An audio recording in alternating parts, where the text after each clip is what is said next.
debate needs to be sort of now had, of course, in a far more, let's say, understandable way than the way that I'm putting it right now. But we need to talk about internationalism. And I often say this when I'm accosted by people who are ultra nationalistic. When they say you're not nationalistic, I say I'm as nationalistic as you are, or for that matter of fact, why aren't you as internationalist as I am? Ultimately, what is the difference between me and an African, or me and an American, or where does this Americanism come from? After all, people went into America just 15,000 years back, or for that matter of fact, people went into into Australia just 45,000 years back. Now, 45,000 years or 15,000 years is a minuscule amount compared to the 2 lakh years that we have existed as modern humans. Okay, so the concept of border, in fact, I take it back to the question of energy. Borders are ultimately areas which you define where you try to extract energy. Until 300 years back, nobody had a passport or a visa, and essentially you went to where energy was. It's only in the last 300 years, ever since industrialism began, since the Industrial Revolution began, that energy began to come to where humans are by shipping oil, coal, and things of the sort.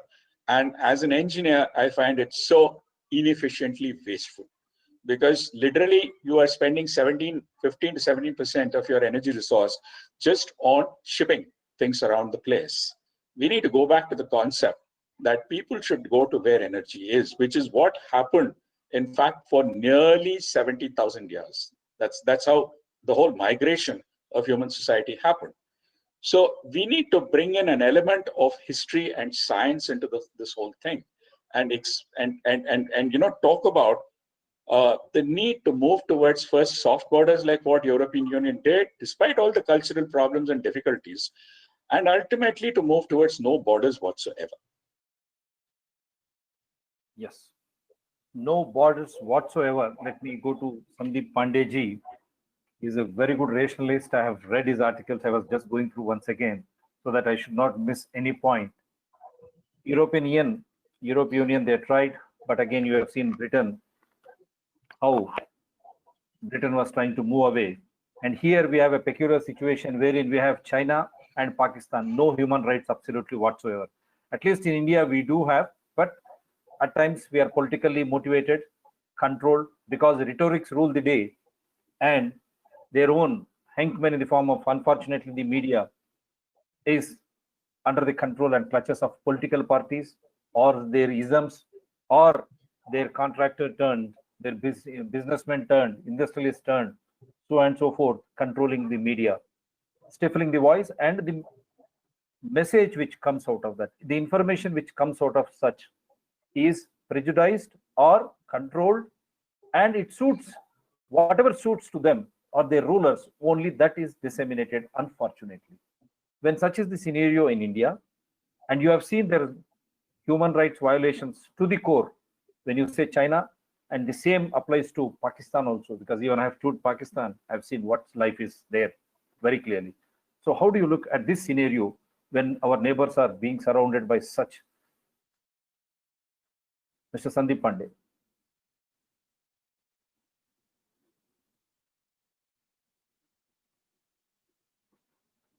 Just that audio, you click on the audio before you speak. That will turn green. Yes, sir. Yeah, I'm sorry. Please repeat that question. Because said border, soft borders, no borders. European Union we have seen. But how Brexit happened with United Kingdom trying to move away. One currency, euro, now another pound. They could not gel. But in spite of that, all the other countries still continue. Post-corona, I think they should become very strong now. What happened with the health of every country? And now here, very unfortunate situation in and around Indian subcontinent. China, no human rights. Pakistan, we have told and we have seen. Basic information doesn't reach a common man. Here, India, we do have plenty of freedom, but at times it has become rhetoric. Whatever rulers want, through their media, sponsored by their industrialist lobby, they control the information.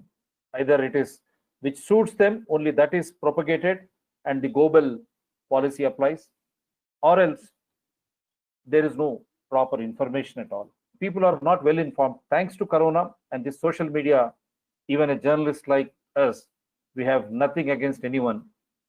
We are able to source and do the shows using the technology and using this medium.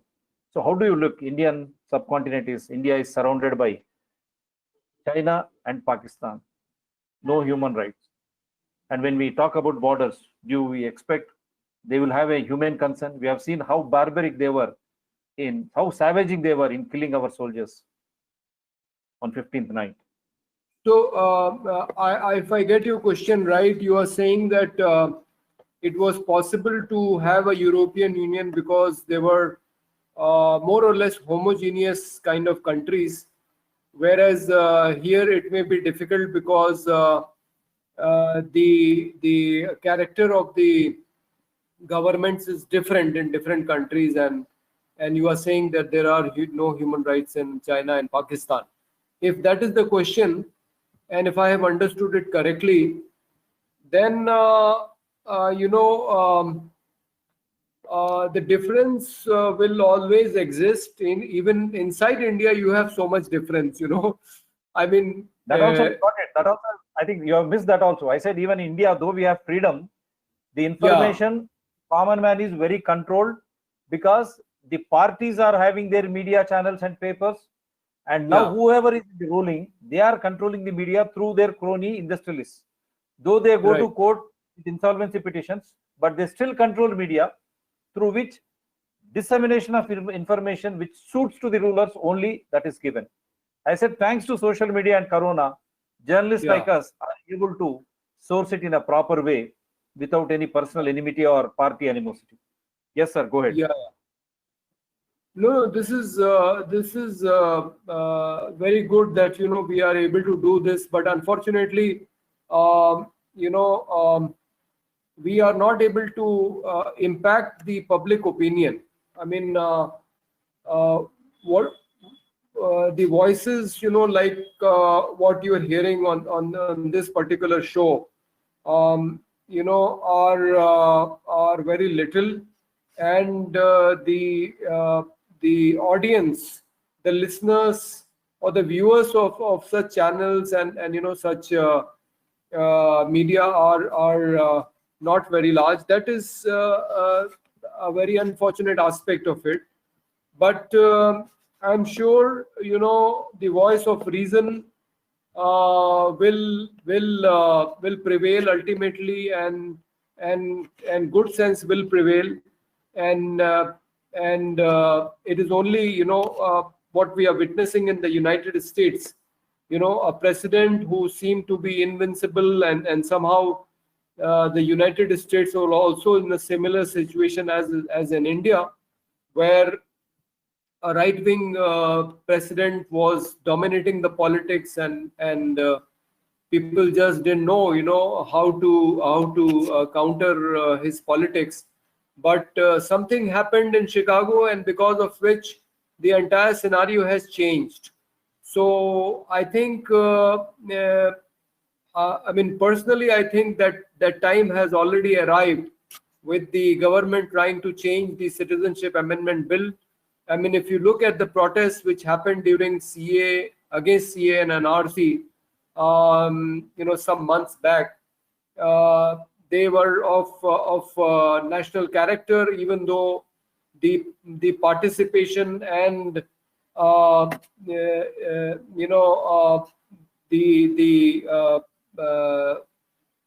extent to which the masses should have been involved was not that great, but the issue was affecting everybody's life, and it was an issue which the government did not know how to handle. And if it was not for the coronavirus crisis, the government would not have been able to end the protests which were going on, organized by the Muslim women.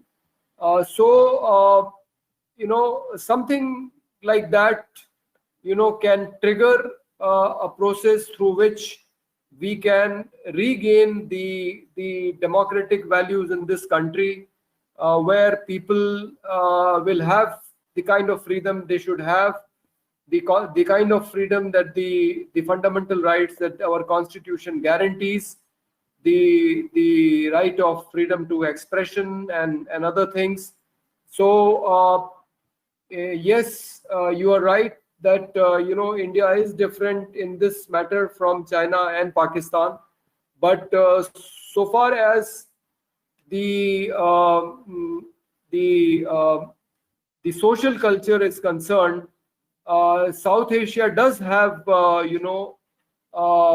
common kind of social culture, and yes, the political system is somewhat different in different countries, but because of the kind of cultural sharing that these countries enjoy, I think South Asia with a porous, soft, or even no border, is a possibility which can happen, and if only if the leaders are willing, if they have the political will to do that. Thank you. You mean to say, you mean to say it is the political will of the leadership that matters. But I'll go back to him, like he's attending. I'll come to Mr. Vijayan. Is it the political will of the leadership which has to pave way for such union, Mr. Vijayan? But at the same time, we have seen the Mr. Sandeep ji. I said, is it the political will of the leadership? Yeah, political will of leaders in anything is very important. As I said earlier, whether it is the relationship between the countries or the kind of system that you want to have in the country, it is very unfortunate that the present regime doesn't believe in democracy and is slowly killing all our democratic institutions.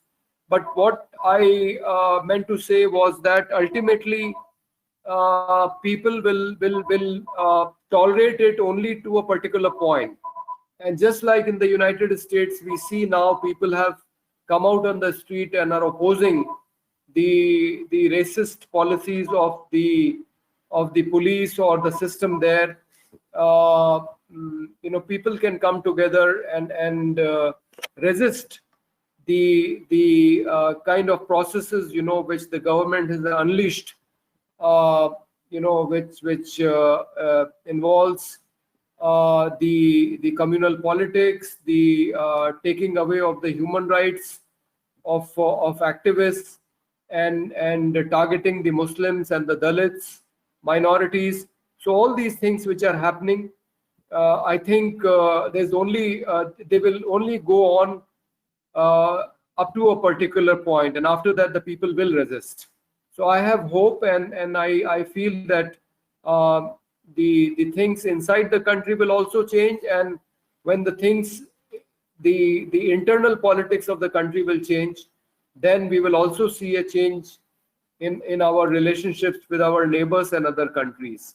It is just unfortunate that the kind of politics which is governing our country right now is taking us downhill, both internally as well as externally.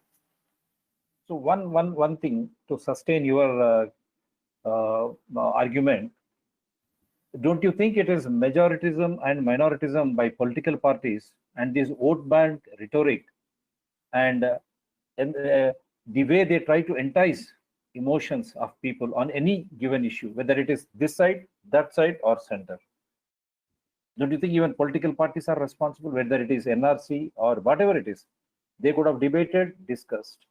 But you do something in parliament and you come out and roads, you confuse. And how do you look at this scenario? Even common man, as you rightly said, everyone is affected. Yeah. As you rightly said, my channel may be, my show may be a small. As you said, the protest against NRC, though it was not mass attraction, it was a hit. Similarly, this show is also like that. From here, we could do so many things. So how do you look at the political party scenario? When you say he's a minority, he's a Dalit, you are identifying them by caste and religion. And from where do you get the nationalism spirit going? Don't you think there should be some change in the perspective of political parties addressing the issues? So yes, the political parties are also influenced by the majoritarian politics which is going on at this point in time. But fortunately, if you look at the numbers, the number of people who have voted this current government to power, it is still well below 50%. So which means that the people who are actually putting them into power are in minority. And it just happens that with the help of the media and various other institutions, the courts and the election commission and the CBI and other things, they have created an impression as if they are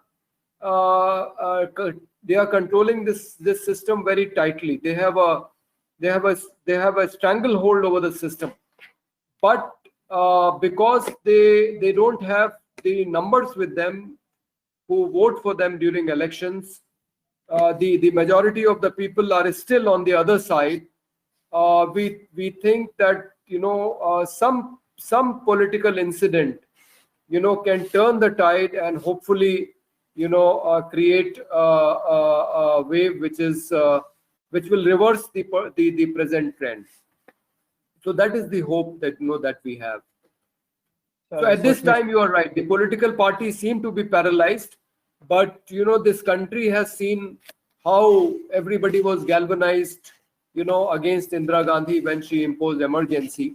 So when something like that happens, then I think everybody will come together. Everybody who is opposed to the communal fascist agenda of the Bharatiya Janata Party and who are not able to oppose openly at this time because of various reasons, because they have to save their own politics and they don't want to be targeted by the ruling establishment at this time.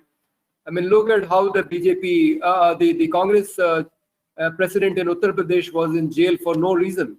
So for various reasons, the political parties are not taking on the current regime, but something can turn the tide, and then people will come together to oppose this kind of politics. Wonderful, wonderful. I hope you still have time for the next round. I'll just finish it with the next round. Yeah, Dr. G, you just switch on here. Yes. So good Samaritans are lacking in the opposition political parties. A turnaround has to come with some issue. Why is the ruling government targeting politicians? Is it because of corruption scandals? We have seen Lallu Prasad to Shashikala. Because of their weaknesses? Are those sponsoring them, such political parties, earning in a different way, dubious way?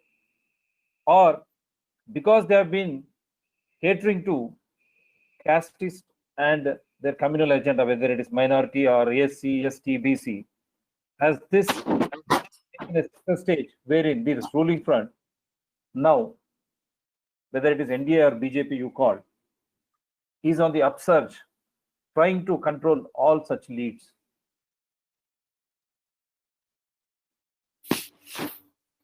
I think we have to understand that till date, we have been having change of power within the same system. Any political party coming into power at the center or in the states. But now this time, it is not just a change of a political party or power, but total ideological shift that they want to bring into Indian political scene and Indian society. That is why we are saying that anyone who not only disagrees with them, but raises even a small point, even a minor point, he or she is dubbed as anti-national or something. So I think we have to view the present political rulers in that context. Their ideology of Hindutva and demonizing others, we all know. And they are very, in a very planned way, they are acting to go to that agenda and carry it forward. Even though they've got much less than 50% vote, but as the political system is, they are in power with majority. And they have taken some other parties along with who are not questioning their ally, their big ally at all. This is a very sad state. Even the opposition parties are not questioning the way they should have. Agreed that the media is controlled by the rulers, the president. I would say maybe 90 or maybe 95% media is being controlled by them, and then they will not give any viewpoint of others rather than those in the power at present. But still, there are other forums where the political parties can act, social activists can go to the people, civil society can act, and in the present scenario, I think some political parties have taken a back seat complete. In Uttar Pradesh, I really wonder why there is no talk by the two major political parties who were there in ruling for quite some time. They are just quiet over any issue. CBI cases haunting them. CBI cases haunting them. Both father and son. Sam Dam Dand Ved. So every way they are using to suppress the people, to make them quiet. But you see, those who have to speak, they will not stop. They are not bothered about jails or any atrocities. They will keep on. Our women have showed us the way during anti-CAA protests, that how the burqa-clad women, they were on the streets, something unexpected till date. That is how when the public reacts, some situation may come when the public may react. Of course, it's a very sad state that when the people were walking for hundreds of kilometers to reach their native places, the middle class people, they felt sympathy for them, but they didn't react. It's very sad. It's very sad this is happening in our society. Unlike the reaction of the American people when a black man is targeted by the police. Here, very sad that some people already hungry, not getting food, they are beaten by the police, the people not reacting. I don't know how much time it will take, but people have at least started now realizing that things are not as good as they should have been. There is a talk among the people, particularly after the failure of the government in tackling the COVID crisis is coming up, and the Supreme Court's directions and the reprimand to the governments yesterday or day before yesterday, they are there. So people are now realizing how long our society, very tolerant society. We are told to be tolerant. It is good to be tolerant, but it is bad to be tolerant for too long. We have to speak when the wrong things are done, and maybe in due course of time, the political leadership, some voices have already started coming up. Voices from those who were dubbed by these people, and they were trolled very badly. Now they have started speaking. Some parties are already speaking continuously. I think that time, and the trade unions are speaking, I would say. Trade unions are speaking. That's a good thing. Trade unions, 54 crore workers in this country, their representatives have been speaking continuously, organizing actions. That's a good thing. So the peasants are speaking. We have seen the farmers' protest on the streets. We have seen them. The government's bill to own the lands of the farmers that they could not do because of the protest by the farmers in large number. So like that, you see, so many sections are now coming up on different issues. I am an incorrigible optimist. When it occurs that the people speak up in large number, collectively, that the time will tell. Our society moves very slowly we move. But I think we will. And this agenda, this communal, divisive, authoritarian agenda by these arrogant people will soon, their graph is already coming down. Let us be clear, their graph is coming down. Thank you. Right. Their graph is coming down, Mr. Vijayan. But how good the other political parties are, because even they are divided. You have seen, as you rightly mentioned, one example. Some parties, they do vote politicking on the basis of caste. Others, they say minority. A party like Congress has become a minority party now. It doesn't represent, because it could not get even 10% of seats to get the honorable opposition status. And the majority party, as say right wing, they have succeeded even in UP as to how they could win over casteist as well as the mindset of the religious minded parties also. So how do you think that these parties, already driven with so many cases, corruption cases, we have seen Lalu Prasad Yadav still in the jail, Shashikala, southern region. I'm mentioning only two, there are many cut across. Don't you think because of their adventurism, ignoring public will, public prosperity, the way they went around when they were in ruling, now they have become an easy tool for this government to get their agenda going, in spite of so many odds, right from economic recession, unemployment, now health issue, corona issue so badly managed. And during corona, how we have been mentioning these migrant laborers as the ambassadors of development, they were dying literally. They could not do anything. Now you see these border skirmishes, precious lives are being lost.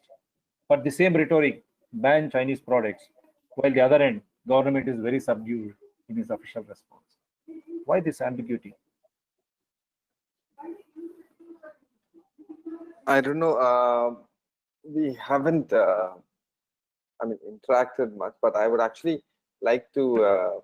I'm very grateful to Sagar for actually speaking what he said. I mean, this whole civilizational question, from the time human beings have been reduced to protecting borders and nation states, we have become like, I think we shouldn't blame animals, but we have become much worse than animals. And there's this unnecessary sense of, some sort of emotional beings that we become suddenly when we talk about all this. And be it poets, be it anybody else, you find very less people like Fayaz Ahmad Fayaz or Habib Jalib Saab, जो बोल सकते थे कि हम नहीं मानते, हम नहीं जानते. I mean, I will not accept the structure of a constitution that that pulls me down as some sort of a being inside a well. Let me come back to the question that you asked. One is, I'm, despite having opposed the regimes and coming from a tradition of organizations like Pakistan India People's Forum for Peace and Democracy that I represent,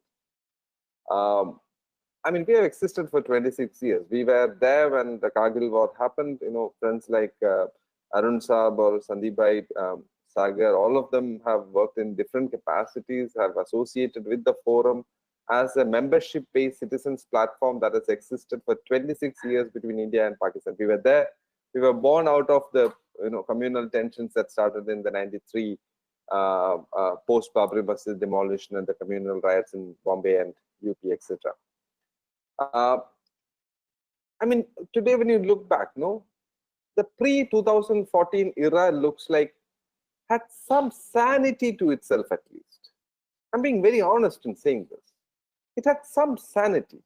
We had corruption, we had nepotism, we had crony capitalism, we had all sorts of issues. We had liberalization that was imposed upon the people of this country by Dr. Manmohan Singh when he was the finance minister of Narasimha Rao. It was not a consultant for action. The people of India were taken for a ride without knowing what the consequences were. But we still had some sense of democracy. We still had some sanity in our society. We were not living like constantly under this fear of somebody else is going to kill me all the time. That sanity is lost. Now, do I want to be sitting and talking about Lalu Prasad Yadav being corrupt or not, or whether the son-in-law of the Gandhi family is a corrupt contractor or not? I don't care. My country is gone to the dogs. This is my problem today. I don't care whether Anbaragans or whoever DMKs and the corrupt forces in this country, whether they are up to the mark or not. My question is that, are my people, the people of India, ready to take on this challenge and say that if we don't have a political opposition, we will do lives matter? If black people can stand up again and again in times in history, I think we also have it in us to stand up and say that we will not take this line down now. Like Nepal said, enough is enough. So I think, I completely stand with, I said earlier also, I'm grateful to Sagar for making that civilizational intervention about, holding on to this nation states. I could have been born on the other side of the border. Any of us could have been born into any religion, any race, any caste. So at the end of the day, let us actually go back to believing that we are all blacks. And as Sagar said, we are all Africans. And I think it's important for the human race today to sustain itself. If it wants to make some progress in a sensible direction, then I think it has to start believing that we were all black. But that point apart, I think people also sometimes end up getting what they choose. But today, the Indian people probably are realizing that what they have chosen for, especially when we claim to be a democracy, is something that is making irreparable losses to our country, its economy, its defense, its international relations, everything, as I said. And all my fellow panelists have said this repeatedly. We should not be complacent with it anymore. Forget being complicit. We should not be complacent. It's going to be very, very, because we are losing it. We are losing it as an intelligent democracy. That's the problem. We forget being a democracy, forget being anything close to it. We are losing the basics of intelligent democracy. Look at what Ramdas Athavale said. I'm completely ashamed of this guy claiming to be from a party that Dr. Babasaheb Ambedkar started.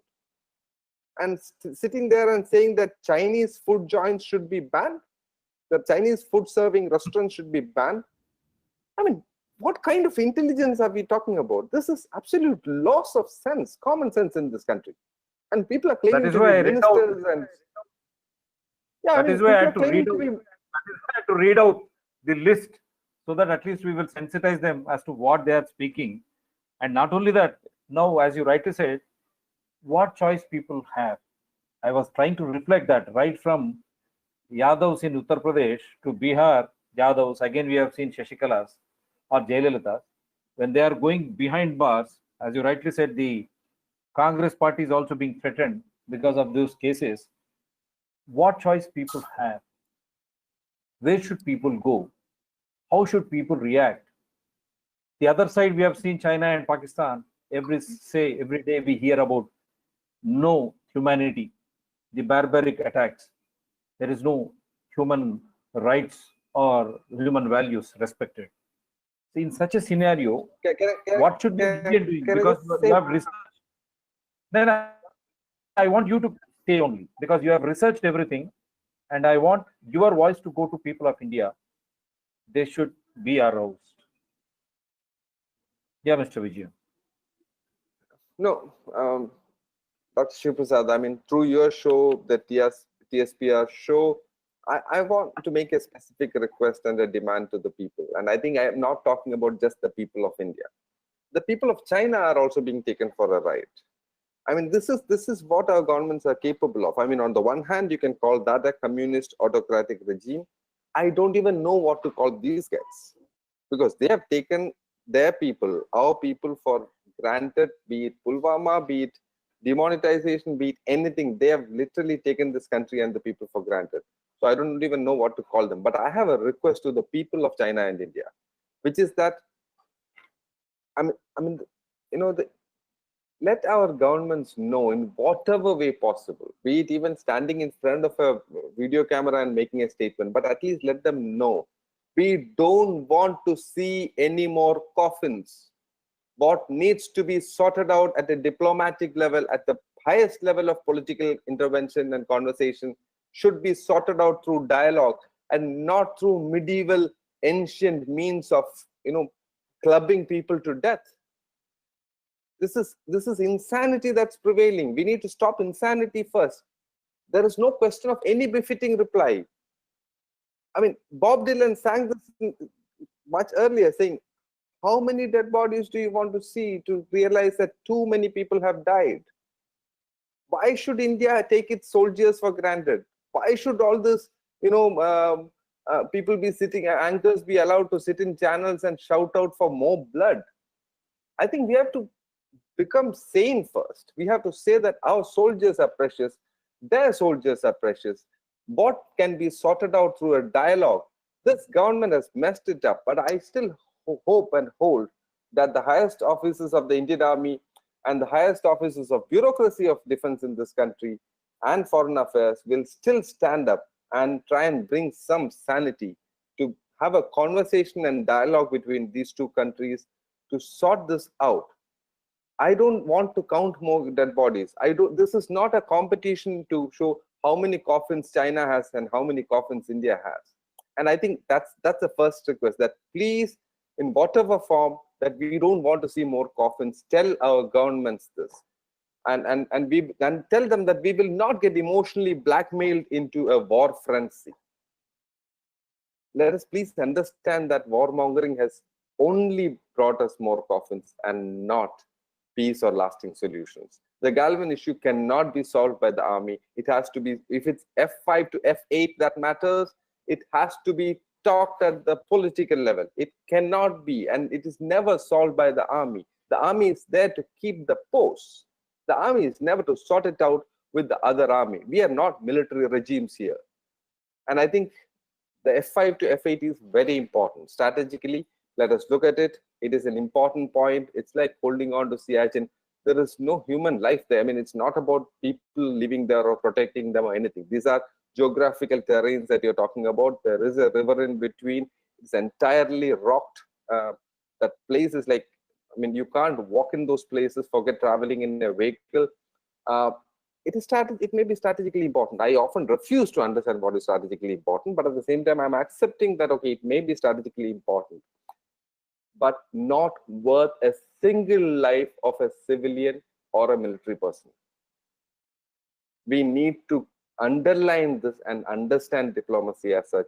And if April to May, your government waited and waited to see these many dead bodies, bring down that government. There is no compromise about this.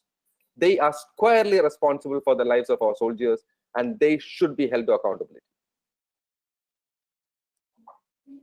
Wonderful. Just hold the line, Mr. Vijayan. I'll let you go. We'll have a small round, last one, not beyond. And I would like to go to Mr. Sagar Dara, and then we'll have a last round. We'll finish it off. Mr. Sagar Dara, you have seen our guests have been very rhetoric. Right. At one side, human lives are important, but the latest Sukhoi and all MIG's mix are being ordered. The government is planning to order from Russia. And you see the insensitiveness. On 23rd, there is a meeting scheduled in between the foreign ministers of Russia, India, RIC we call, and China. Now, Russia, we are planning to buy. And again, we are holding a meeting along with China. How do you look at this? Madness. I mean, we did let me make 3 major points out here. Quite a while back, we got into doing energy computations, and we discovered that actually 10% of the total energy consumption in the world is because of spending on standing armies and defense. Another 10% actually is on flying all over the world and the use of private surface vehicles. That means, cars and boats and things of that sort. Okay. Now, given the fact that fossil fuels are going to get over in less than 100 years, in fact, in about 50 years, we are in big time trouble. Oil is going to get over and gas is going to get over, and there is no replacement. While coal reserves are supposed to last 100 years, they will actually barely last about 50 to 60 years because it's going to become more difficult actually to get coal from the deeper seams. There is no replacement. I mean, people, don't look at these things. Whether PV can actually replace, it can't. We've gone into many of these questions as researchers. It can't. There isn't enough wind. The total wind capacity is only 5% of current consumption. So what is going to happen is actually geology and climate. These are two issues which are going to bring human civilization to the brink of collapse. And that's going to happen within the century. The third factor that is going to intervene is a galloping inequality that's happening both between countries as well as within countries. If you look at Piketty's work, recent work, that's exactly what it is showing. So what it is not political will or political parties are going to become, in fact, outdated dinosaurs in a short while, in a few decades, 2-3 decades. The current politics that you see, the political parties that you see, and the political structures that you see, these are going to become irrelevant because of the galloping crises that we are moving towards. It's either collapse or good sense prevails. And I fear that what is going to happen is a further nationalism that is going to take hold all over the world. You can already see that happening in Europe, in Northern America, even in Southern America, to that extent here in South Asia, and so on. So as we move towards collapse, we are going to see a further rightward shift in global politics. And only two things can happen at that point, that if there is a scramble for energy and water resources, and water wars are on the cards within the next 10 to 15 years. If there is a scramble, particularly for water and energy, either the collapse will be heightened or good sense will prevail, and that good sense will be from outside the political parties as they exist today. It'll be from people themselves who will say, we want a complete change of the system. And that's not going to happen uniformly all across the world as I see it. It's going to happen in pockets. And that is where the whole transition is going to be fairly chaotic and probably, in a sense, anarchic. And that is where I see, for example, the non-Abrahamic religions playing a role. The reason I bring in this aspect of the whole thing is because Abrahamic religions have an inherent tendency to dominate, to say that I know, and you follow, kind of a thing. The non-Abrahamic religions, particularly in the case of Hinduism, and mind you, I'm an atheist, okay?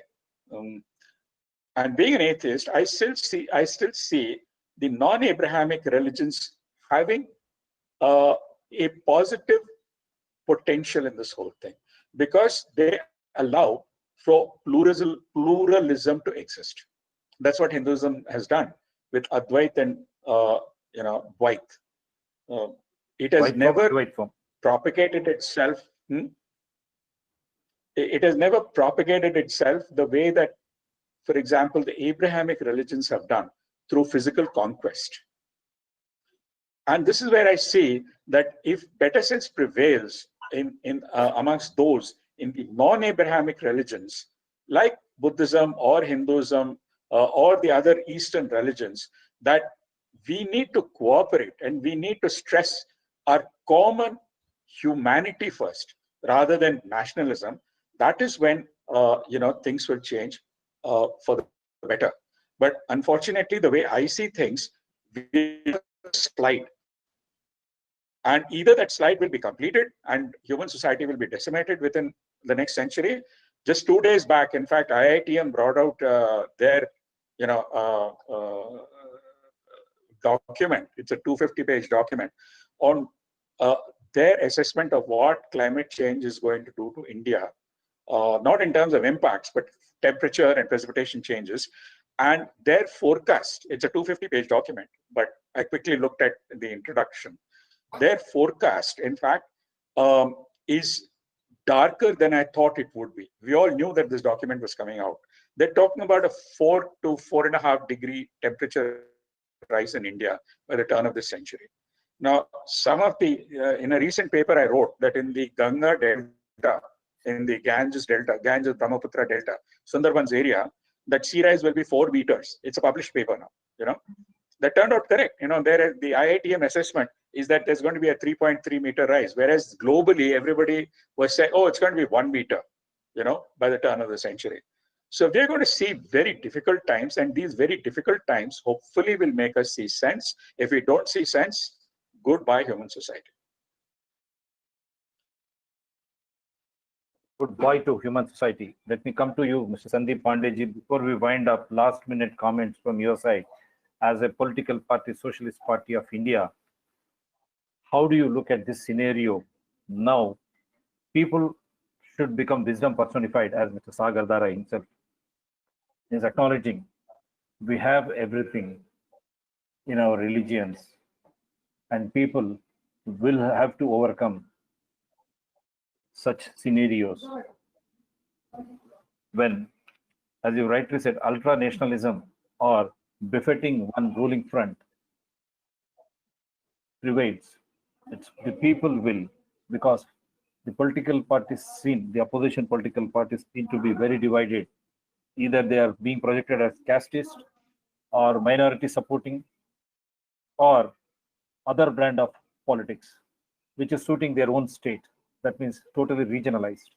In this scenario, what should people really be looking forward to? Because when such precious lives like our soldiers or migrant laborers, farmers, right, even the journalists, because of corona, now health issue, now come it rains, we have mosquito bites, dengue, malaria, then through flies, gastrointestinal disorders, typhoids, everything. How do you look at this scenario? Where should we go? Then the unemployment, rampant unemployment, suicides of unemployed youth. Yeah. So, it is very unfortunate that during the coronavirus threat, because now the danger to human existence is from extra human sources, you know, whether it is climate change or whether it is the corona like pandemic. I think we have to worry about these factors more than things like artificial and alterable borders. So it is in fact a contradiction that while the world is realizing that threat like coronavirus will not distinguish between human beings, and the human beings have to collectively face a danger like this, we are still fighting over borders. With this myopic view, we cannot sustain. And because you mentioned my association with Socialist Party, let me tell you that the Socialist Party has taken a stand right from the beginning. Dr. Ram Manohar Lohia had conceived of India-Pakistan Mahasangh. So, the same concept, South Asia Union, where, we can have a common currency like in Europe, or, borders which are soft, and there is a collective, engagement of the governments on the issue of socio-economic development, closer cooperation among the governments, and also the problems like Kashmir. The Socialist Party leader Jai Prakash Narayan he started out as a Marxist but became a Gandhian later.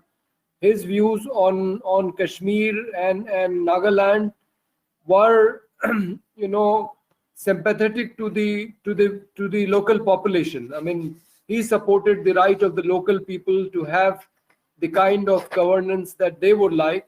So on such issues, on the issues where there are disputes, regional disputes and the inter-country disputes, we have a position that these have to be amicably resolved in accordance to the wishes of the local people, and also the inter-country issues will be resolved if we have a larger vision of a world where the governments will cooperate. In fact, a number of people think that now it is time to have a world government, and the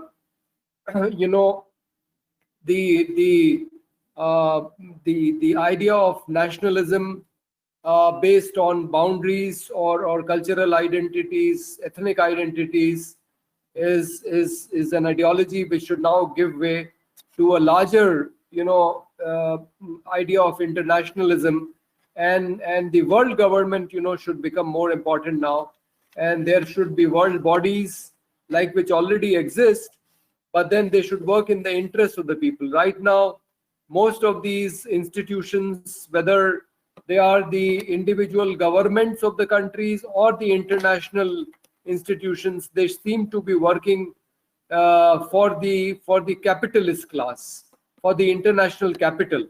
So the orientation has to change. If they adopt a pro-people attitude, then that is the kind of system which can help the human race survive. Otherwise, we are doomed. Thank you. Right, sir. So before we wind up, I think just hold on. After the last round, we'll say bye to everyone. Dr. Ji, otherwise we are doomed. We need to have a Jayaprakash Narayan to start with, a Marxist turned Gandhian. Now in this era, he has to be a majoritarian. How do you look at this scenario? Now we have seen the homogenic society of European Union. Brexit is happening. Now here in India, the Indian subcontinent, surrounded by China and Pakistan. In the ruler concept only, I'm stating, no human values. So how do you look at this scenario? Well, I think the struggle has to continue. First of all, I think the political parties will always have to play a role. Those political parties who don't go with the wishes of the people, they'll be wiped out. Gradually, it may take some time. Those who change and stand with the wishes of the people, they will sustain. This is going to happen. As we are seeing in the present scenario, there is a lot of inequality increasing globally as well as locally. And we have also seen the insensitivity of the ruling classes towards the marginalized sections of the people. I am hopeful that the marginalized sections, they are also now realizing, because many of the young people among the marginalized section have gone through some sort of schooling, at least they have some education. Some of them have been to the colleges, so they understand the issues little bit more what their previous generation was understanding. So they are likely to fight back. The inequalities in the name of ethnicity, linguistics, in the caste and all the religious minorities, they are also existing in our countries. They are also speaking up. How it will end up, we don't know. How they will be organized, ultimately, we don't know. But we see the workers speaking up, as I said, in different ways. Farmers speaking, youth is speaking. Recently, I attended a seminar of the students where they were saying that online education for whom? Online education only for a few. What about the other students? They do not have a Android mobile phone, so they can't attend any online classes. They do not have a laptop. They do not have electricity. So what for them? So they are also speaking. So students are also have started raising voice. I think the coming times are the times of turmoil. Turmoils in maybe in positive sense. There is a danger that these ruling people in the center, they may try to use them and try to divert the attention as they have done successfully in the past. But now I think it will become little more difficult because the consciousness among the people has increased. People have started realizing that the present system of governance or the economic system is not giving the inclusive growth, and the marginalized section is further being marginalized. So I think they are going to speak up. So in that context, the political parties, particularly I would say the left parties, have to play a major role. Still, many of them are devoid of any corruption charges or so. Even though they are weak, their voice is not so much heard among the people, and of course the media is totally marginalizing them. So I think the left parties have to play a role.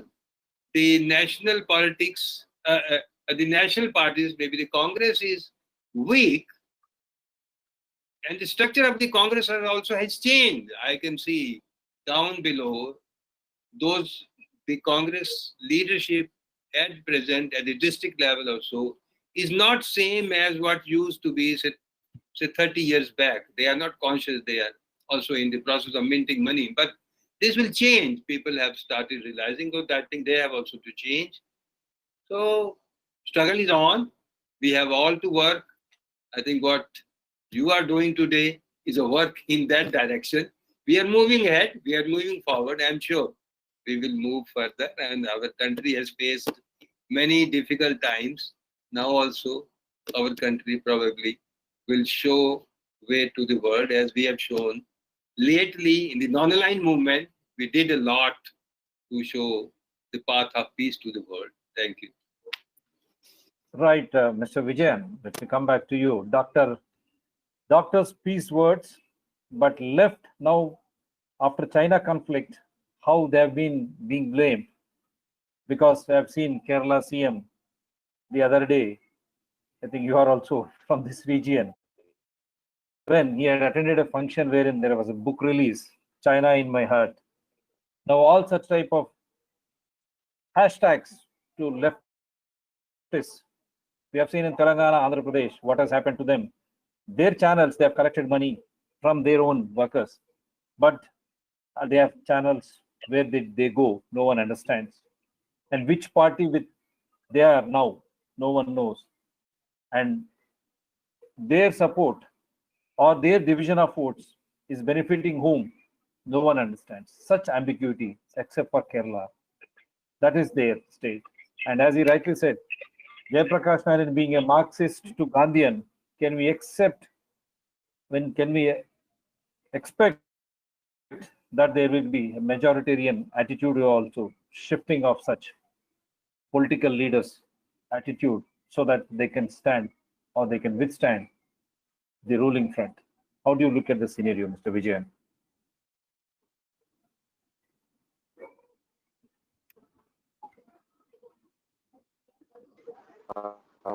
I don't know if you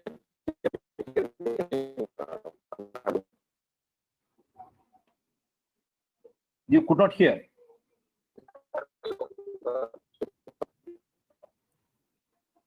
There is some disturbance on your front.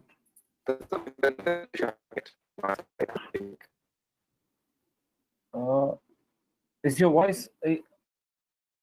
Is my voice audible to you? Am I audible?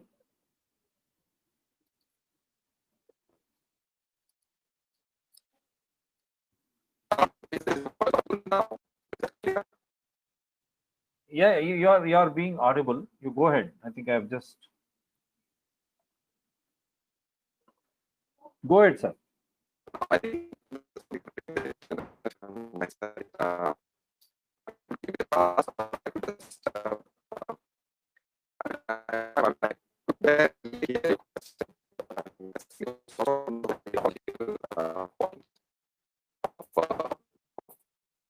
other sides. And, you know,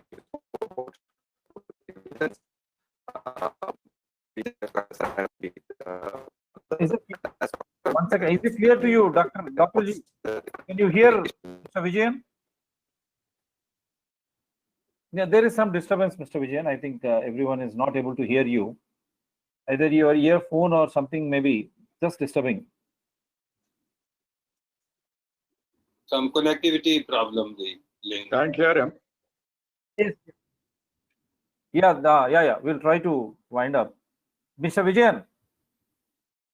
Yeah, I think he may rejoin us. Let me just go to Mr. Sagar I think he's Dhara. gone off. Sagar Dhara, you have seen. Yeah, he may rejoin before we wind up. It's okay. Mr. Sagar Dhara, you finish it off. You have seen. So let me kind Do of we need Jayaprakash? bring the conversation down to South Asia. Yeah. I think it's going to go way beyond Jayaprakash. We certainly need tall leaders, and any crisis always throws up leaders, and many of them become tall leaders during independence movements or civil rights movements and so on. I mean, look at Gandhi or Martin Luther King or Nelson Mandela and so on. Okay. Let me just talk about South Asia a bit. There's a paper of mine which recently got published, and basically we said 4-meter rise is what's going to happen by 2100 in the Sundarbans Delta. That means about 20 to 25% of Bangladesh is gone under the sea. Maldives will be fully under the sea by 2100. So Maldives has about 5 lakh people. They're going to be, climate refugees. You'll have about 5 crore plus people from Bangladesh who will be climate refugees. Where will they go? That area is an area I've been to in Bangladesh. It's extremely poor. Okay, there are only 2 ways India can respond. Either it can show them the gun, or a humane India will say, this is no fault of yours. We accept you. We will give you food and shelter. Right? Now, Bangladesh is responsible for only 0.3% of what is called the historic emissions. That means emissions that have been caused, carbon dioxide emissions that have been caused since 1700. They're responsible only for 0.3% of it. Okay. So these are 2 countries which are going to be swallowed up by the sea. Now, incidentally, Calcutta will go underwater by 2100. That's what our modeling shows. And so will Dhaka. Okay. On the other side, Afghanistan and Pakistan. Now, Pakistan has only one major river, the Indus. Indus, that part of the Himalayas, the Karakoram range, is a colder, drier area as compared to the central Himalayas and the eastern Himalayas. Indus is basically fed by water from snow melt and glacial melt. The contribution of snow melt and glacial melt is 60% to Indus River. Now, if you look at Brahmaputra and Ganga, major snow-fed rivers that you have in India, not most. The rest of it comes from precipitation. It is more than 12%. Now, if you, by 2100, you know what that's going to do to Pakistan? India doesn't have to do a thing. It's climate change, and I dare say it is climate change that's going to break Pakistan. And the same thing is going to happen to Afghanistan. Because Afghanistan's it has 4 major rivers. I will take only one of them, Amu Darya. Again, Amu Darya is dependent on glacial melt and snow melt to the extent of 60%. So Afghanistan, given its many tribes and many ethnic populations that it has, it is climate and geology that are going to change borders much more than the will of this party or that ruling dispensation and so on and so forth. That is the juncture at which we are today. Okay. Now Nepal and Bhutan and that part of the Himalayas which India and Pakistan hold are going to suffer from what are called GLOFs, glacial lake outburst floods. You have a glacial lake below every glacier, and because of global warming, that lake in fact expands, and suddenly the moraine dam that holds it bursts, and up to 100 to 150 kilometers, villages are washed off, people, cattle farms, everything is washed off. Guess what it's going to do to Bhutan, Nepal, and Kashmir? It's going to be mayhem. And you have exactly the same scenario repeating itself in different parts of the world. So it is not people any longer or their ruling dispensations, in fact, if I were to be more accurate, that are going to change borders. But basically in a situation where 5 crore plus Bangladeshi, and this is a figure that I am not talking about, this is the figure that their own ambassador, I've quoted their own ambassador who made this statement in The Guardian, has said that there will be 5 crore Bangladeshi refugees by not, as I'm predicting, 2100. He said there'll be 5 crore Bangladeshi refugees by 2050. Where are they going to go? Okay, so these problems are problems that we are going to see within the next 2 to 3 decades. And unless we stress that as a human race, and we go back to Tagore, about unity within diversity, and accept that, when he talks, we are not going to do very well. So, outlook in dealing with these issues.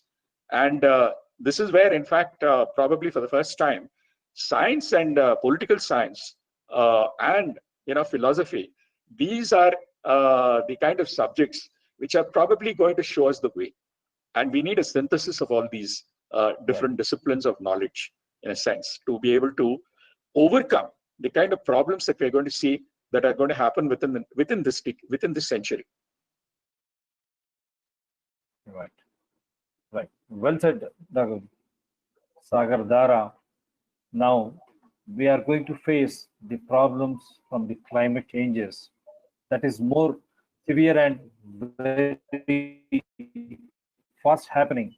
In such a scenario, why should rulers, in the name of borders, take the lives of innocent people, whether they are soldiers or innocent people dying, as we have seen on the Nepal when these skirmishes happened? At least political leaders should have wisdom. It should be a collective wisdom, personified thinking as to how we can have a better living. Now we are fighting Corona. Now what is happening in India? The same thing was a replication of the globe. Now, instead of concentrating on these health concerns, instead of sorting it out in a peaceful way, we have seen the barbaric acts of Chinese. You nail them. Now you have everything in United Nations WHO. Your chairman, Dr. Harshvardhan, is the chairman now. Why don't you, along with Trump, file a petition in the United Nations so that China can be taken to task for its Corona pandemic? Must you do that so that a committee is appointed, and that is how you try to bully them. And in the name of Chinese goods being banned or whatever it is, boycott.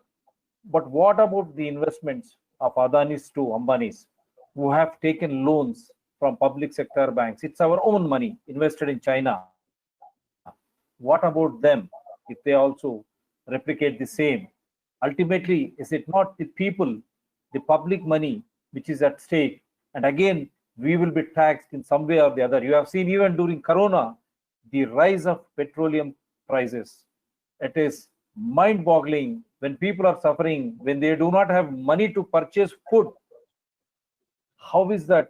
The petrol prices, it's a common man's transport, and because of which all the prices of essential commodities on the rise. Whom are they going to benefit? It has to be understood. When the soldiers are dying there, again we are planning to buy MiGs or Sukhois. Definitely, every Indian wants to be safe and secure. But is this the time? The promised 3 crores to all those Pulwama victims, did it reach their families? Let the government be transparent. And what is that you are going to do with these 20 soldiers who lost their lives? How are you going to console their families? In which way government is going to rescue them? Similarly, so many migrants, they are displaced. They don't have jobs. What about those who lost their lives? Similarly, farmers. Now you talk about the recession before Corona, unemployment was at peak. What do you say to the unemployed youth? You have anything? Again, you want to buy something. And again, you have shown to the world that even in Corona, you can increase petroleum prices. You can enhance the foreign direct investment in defense also. That is really something which is bothering, and only hope political parties at least now understand that they should have a wisdom-based approach. Collective wisdom should prevail. They should not be catering to either one minority or one caste agenda. You have a concept of Indianism. You come to the rescue of people as a whole, their fundamental rights, right from food, as you rightly said, even environment and health, they are at stake. If you don't understand them, if you just go by Twitter and you just pass some comments and they become only headlines to be sabotaged by the ruling front with their frontline media, with the global attitude, which is really poisoning the people's mind by not allowing proper information being shared. At least now, I hope people also at large will understand what is happening at the borders, or what is happening when it comes to the governance in addressing such situation, when Ministry of External Affairs is so subdued. But the other side of it, there is a rhetoric: boycott China products, ban all China. Fine. The barbaric act, no one should. But you have a weapon in your hands. You have a, Mr. Harshavardhan is there representing us. Why not we file a petition taking Corona, which is already destroying Chinese economy? Why are they not doing that? Why there is no political wisdom prevailing in such aspects? Instead, Indians are being taxed in every way during Corona crisis. That is why Dr. TSPR show right from the day was reminding Mr. Modi, said 15 lakhs which you promised in 2014. We said this is the time. As journalists, we don't have any payments for months now. All the advertisements, all the companies have gone to pay to PM CARES Fund or CM relief funds. What should a journalist like us, a farmers or migrants, unemployed youth, and the families whose succor is just on the day-to-day earnings, what should they all be doing? We say, Mr. Modi, invest on people. You see to that people's purchasing power is increased. You deposit 15 lakhs now. You stop buying all those for a second, because even if you buy, you are not going to employ them there, as you are bound by so many acts or so many agreements. Then what is the fun of buying them? For whose sake you are going to buy all those in this hour of crisis? And why are you going to meet China and Russia on 23rd? If you are planning for boycott of China, their products, what would be happening about our investments, about Adani and Ambani who have borrowed from the banks? And what is this rhetoric going on? At least now government should understand that they should not confuse people beyond. Already they are confused because of health. Health issue has been turned into a law and order issue. And furthermore, revenue, now it has become a politicking issue. Every day, a new headline comes to subdue Corona and health impact. And through health, there may be hunger deaths also, as people do not have money now. After the lockdown, people are at home. They are worried. They don't have money tomorrow to buy even basic essential food, nutritious food, which is the only saving grace to protect themselves from Corona and the impending diseases which are going to happen because of the climate change. Hope at least now these rulers will become personified, wisdom personified, and come to the rescue of common man. In saying so, we will end this show. Thank you, gentlemen. Before I wind up, let me remind people that they should wash their hands with soap or alcohol-based sanitizer when they go out. Use masks and maintain that physical distance, not social distance. Don't become Robin Hoods. Maintain physical distance. Wear your mask. And remember Dr. TSPR show, which says namaste, adab, and hello when you want to greet your own people. At the same time, drink plenty of water, hot water right from morning till night. Have nutritious food. Expose yourself to morning sun, which helps you to gain vitamin D and also helps in vitamin C synthesis, which are most important for your health, because no channel preaches this except for the China bash and all such type of things. So these things will clearly go into the mind of people, and they themselves have to become a Jayaprakash Narayan, from leftist to a Gandhian, now from Gandhian to a right-wing or a humanitarian or a majoritarian. They have to become that. Only that way they can protect themselves, they can protect the society, they can protect the society, they can protect the state as well as country. With this, see you, gentlemen, with another issue soon. Bye for now. Thank you all.